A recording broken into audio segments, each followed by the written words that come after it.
We call it a new form of evil on the world. It's never been done by any government in the past, to take a large group of its own people and say, we're going to kill you without any kind of a trial, and we're going to sell your vital organ parts. An individual from the United States or Canada, for example, could anticipate undergoing transplantation on a specified date. It's a crime against humanity. It's abhorrent, and it needs to stop.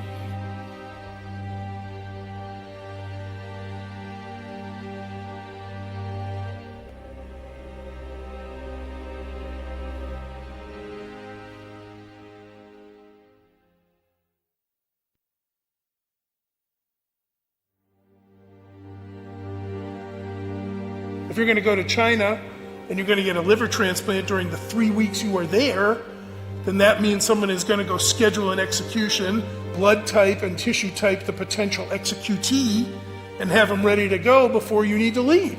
Starting at the end of 1999, the number of transplants taking place just exploded. China carries out more organ transplant surgeries than any country besides the United States. But unlike other countries, China has no effective organ donation program. That's because culturally, Chinese people believe the body must stay intact even after death.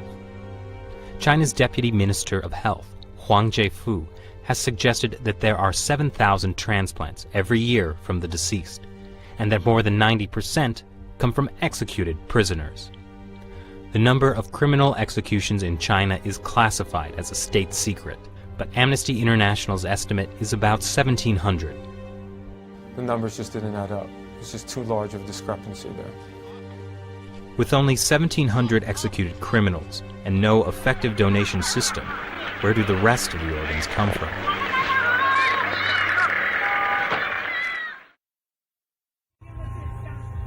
Zhao Shuhuan was put in a Chinese labor camp because she practices Falun Gong. 我每到一个劳教所，他都会让我们检查身体，给我们抽血验血。每个劳教所都是。 We estimate that in the period between 2000 and 2005, there are 41,500 transplants which have no other explained source. I'm absolutely convinced that over a long period from 1999 onwards, organ harvesting from prisoners has been taking place, especially with Falun Gong. 他领了到他那个马三家教养院有医院呢。 那个医院就是做我真理解好像就是验尿啊抽干戈 Doctors would come into the camps, they would look in their eyes, they would examine their organs with ultrasound and the like, and they were the only people in these camps who were medically examined thoroughly. In 2006, two Canadians, international human rights lawyer David Matus and former Secretary of State for Asia Pacific David Kilgore, started to investigate allegations of forced organ harvesting in China. They found at least 52 points of circumstantial evidence, including websites of Chinese hospitals offering matching organs in less than a week. It's just not possible unless you have an unlimited source of organs. And these are people who are alive. We're talking about live donors. The actual transplant surgery itself was the form of execution.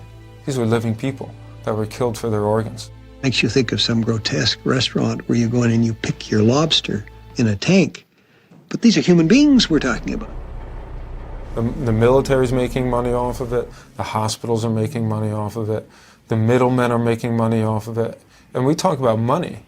We're talking about a multi-million-dollar operation.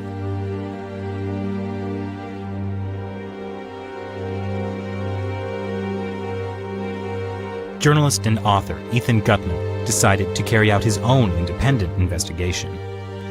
We had witnesses of disappearances, people who'd been examined and then had disappeared, busloads, entire prison wards which had been emptied out. The signs began to look like something much, much bigger. Like Tibetans and house Christians, Millions of Falun Gong practitioners are being persecuted in China for their beliefs.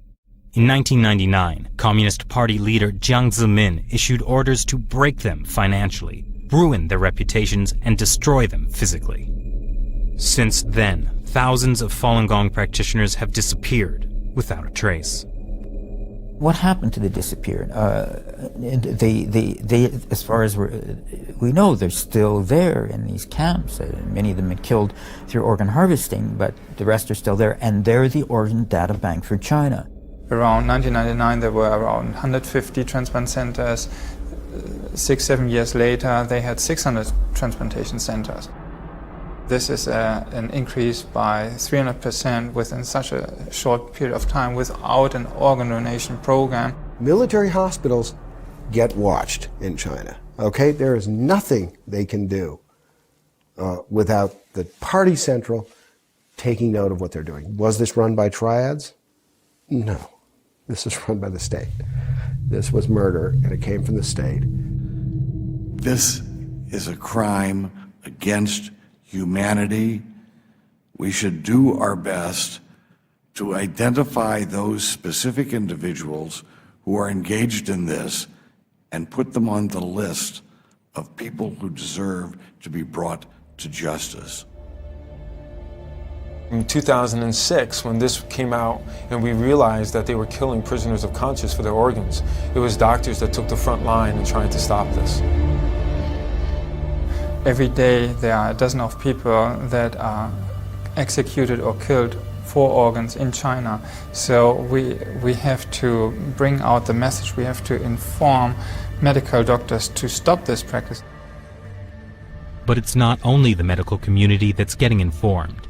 The U.S. State Department mentioned allegations of forced organ harvesting in its annual Human Rights Report on China in 2011 for the first time. On October 3rd, 106 U.S. congressional representatives signed this bipartisan Dear Colleague letter to the State Department, demanding they reveal information on organ harvesting that they may have obtained from their sources in China. This barbaric human rights abuse must be stopped, but to stop it, we first have to further expose it.